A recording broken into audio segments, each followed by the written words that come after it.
নমস্কার, আমি সঞ্চিতা। আমার রান্নাঘরে স্বাগত জানাই।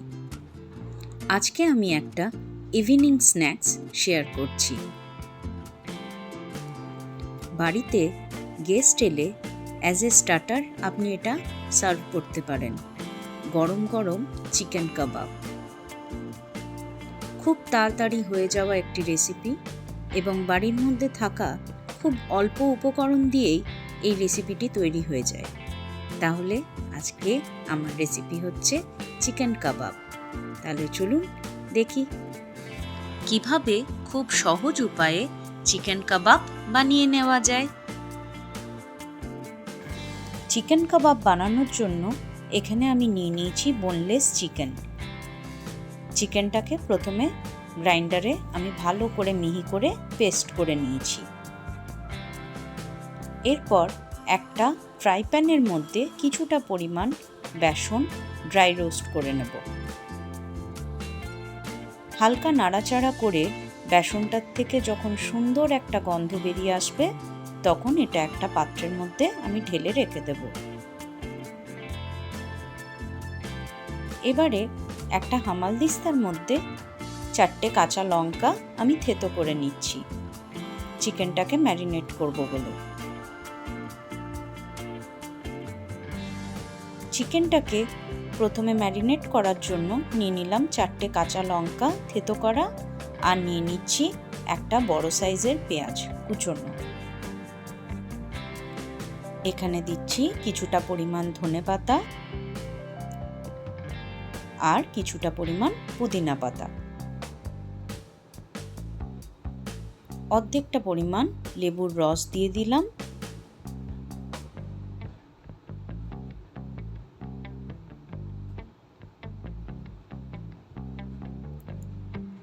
আর দিয়ে দিচ্ছি পরিমাণ মতো লবণ,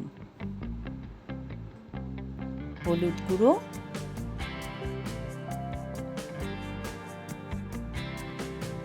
সামান্য পরিমাণ এখানে আমি দিয়েছি মিট মশলা,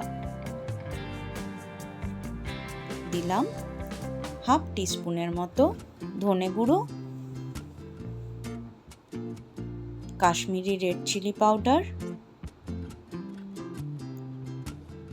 অল্প একটু গোলমরিচের গুঁড়ো,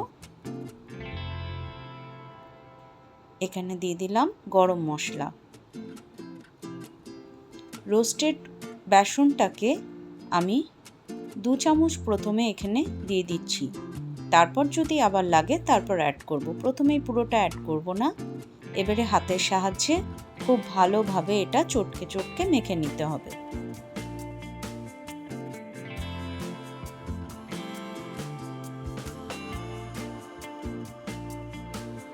সুন্দর করে মাখা হয়ে গেলে তারপর হাতের তালুর মধ্যে একটু তেল নিয়ে লই কেটে গোল গোল করে আমরা কাবাবের শেপ দিয়ে নেব। দেখুন হাতের তালুতে একটু আমি তেল নিয়ে নিয়েছি যাতে খুব সহজেই কাবাবগুলো তৈরি হয়ে যায়। গোল করে নিয়ে একটু চাপ দিয়ে সাইডগুলো এরকম শেপ দিয়ে দেব। এরকমভাবে প্রত্যেকটা কাবাব আমি তৈরি করে নেব। সন্ধ্যের আড্ডায় এরকম সুন্দর গরম গরম কাবাব যদি পাওয়া যায় তাহলে সন্ধ্যের আড্ডাটাও কিন্তু জমে যাবে। একবার বাড়িতে এরকমভাবে ট্রাই করে অবশ্যই দেখবেন, খুব ভালো লাগবে।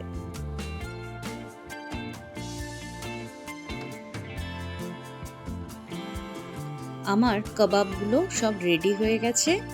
এরপর একটা ফ্রাই প্যানের মধ্যে আমি তেল গরম করতে চাপিয়ে দেব। তেলটা মিডিয়াম হিটে রেখে আমি কাবাবগুলো আস্তে আস্তে একটা একটা করে স্পেস দিয়ে ছেড়ে দেব। খুব বেশি ঘন ঘন করে দেব না, নাহলে উল্টানোর সময় অসুবিধা হবে। মিডিয়াম হিটে এক একটা সাইড আমি 1.5 থেকে 2 মিনিট পর্যন্ত ভাজবো, তাহলে সুন্দর একটা কালার চলে আসবে। আর খুব বেশি হাই হিটে ভাজবো না, তাহলে ওপরটা কালার চলে এলেও ভেতরটা কিন্তু কাঁচা থেকে যাবে। এরকম মিডিয়াম হিটে এরকমভাবে উল্টে পাল্টে ভেজে নিতে হবে।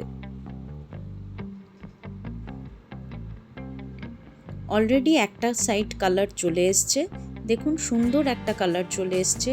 এর চেয়ে বেশি ভাজবো না, তা নাহলে কালারটা খুব ডার্ক হয়ে যাবে। এই সময় আমি কাবাবগুলো সব একটা প্লেটের মধ্যে একটা একটা করে তুলে নেব। প্লেটের মধ্যে তুলে নিলেও এর কুকিং প্রসেস কিন্তু চলতে থাকে, সুতরাং এই রকম কালার থাকা অবস্থাতেই কাবাবগুলো তুলে নেবেন।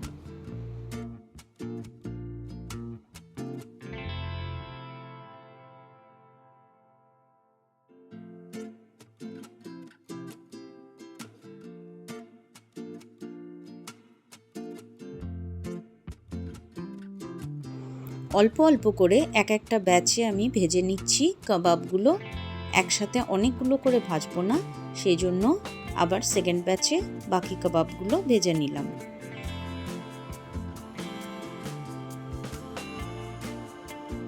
সুন্দর কালার চলে এসছে, এগুলো এবারে তুলে নিচ্ছি। এর চেয়ে বেশি আর ডার্ক করব না। দেখুন সুন্দর, এগুলো খেতে অসাধারণ লাগে। একবার প্লিজ আমার কথা মতো বানিয়ে বাড়িতে অবশ্যই ট্রাই করবেন, এবং মেয়োনিজ ও সসের সাথে সার্ভ করবেন, জমে যাবে কিন্তু ব্যাপারটা। যদি আমার রেসিপিগুলো আপনাদের ভালো লেগে থাকে তাহলে প্লিজ আমার চ্যানেলটাকে লাইক করবেন এবং সাবস্ক্রাইব করে দেবেন, আর আপনার বন্ধু এবং পরিবারের সাথে পারলে শেয়ার করে দেবেন। আপনারা ভালো থাকবেন, সুস্থ থাকবেন এবং আনন্দে থাকবেন। আবার দেখা হবে নিত্য নতুন রেসিপি নিয়ে পরের ভিডিওতে। তাহলে আজকের মতো এখানেই শেষ করলাম। টাটা।